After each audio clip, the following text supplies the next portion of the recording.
Today we're going to be making an oatmeal muffin. They're gluten-free, and this is something that Danny really loves. I have 1 cup of Bob's Red Mill gluten-free baking flour. I have 1 cup of oatmeal, and it's the gluten-free oats that from Quaker Oats that we had gotten through a free thing, so it didn't cost us anything for the oatmeal. Half a cup of packed brown sugar.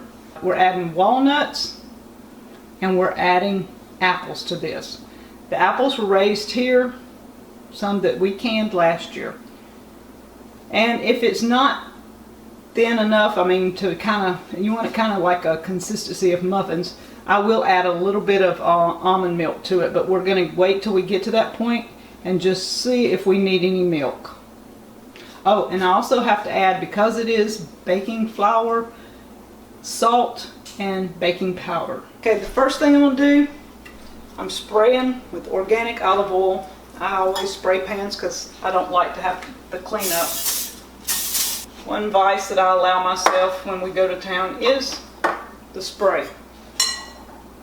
I have the oven preheated at 350, and we're going to start mixing. Oatmeal, flour, brown sugar,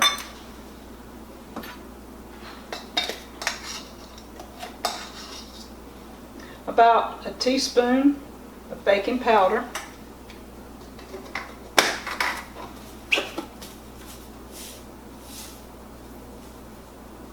about half a teaspoon of sea salt. I'm going to mix the dry ingredients together.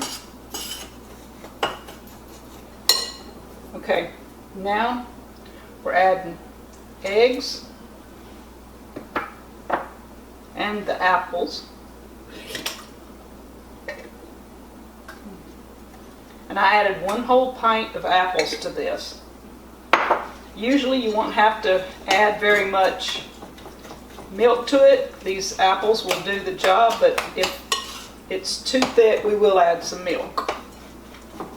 You see this consistency? That's pretty much what we're wanting.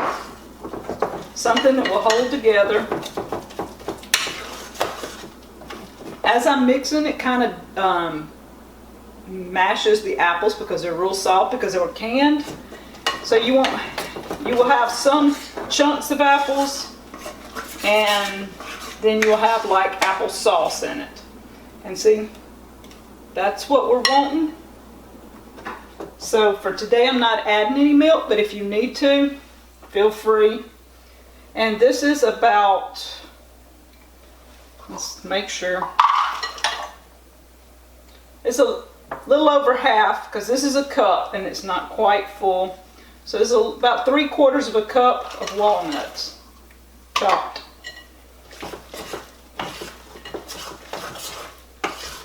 And for anybody that's gluten-free, this is like one of the best, easiest recipes there is. Tastes great. It's not real sweet, and it has no dairy or anything like that in it. So we're filling the muffin tin. Let me get it here. First off, I just put like 1 spoon in each one to see if I have enough left over. And this is a 12-cup muffin tin. This way, when I make these, once they cool, I can take and put them in a Ziploc bag and put them in the fridge. And when Danny wants one or I want one, we just go by and get it. This is a great way to have a snack for at least 2, if not 3 days for us around here. And it's just a quick, easy way for anybody that is gluten-free. It's really good for anybody, period, but gluten-free makes a big difference for some people.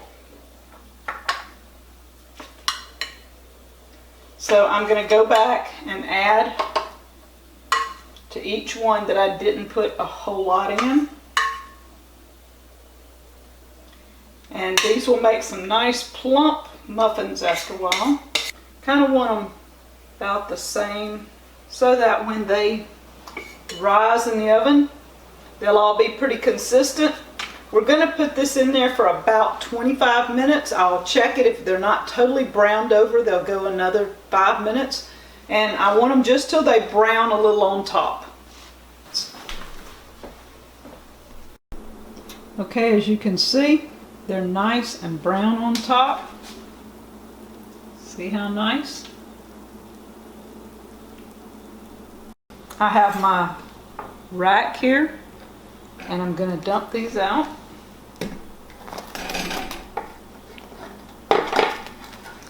See? That's what I'm talking about, no cleanup. These turned out to be nice muffins. I usually turn them over a little bit for a few minutes and let the bottom kind of air out.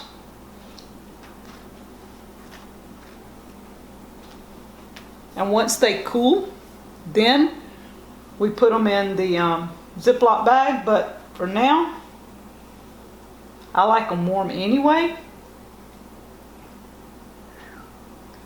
A nice muffin. You can taste the apple, the walnuts, the oatmeal. It's a nice muffin. I'm sure when Danny comes back, he's going to love this. And I love mine hot. He likes his cold. Perfect combination. And there you have our oatmeal, apple, walnut muffins. 11 of them, because I'm eating one. Thank you from Deep South Homestead.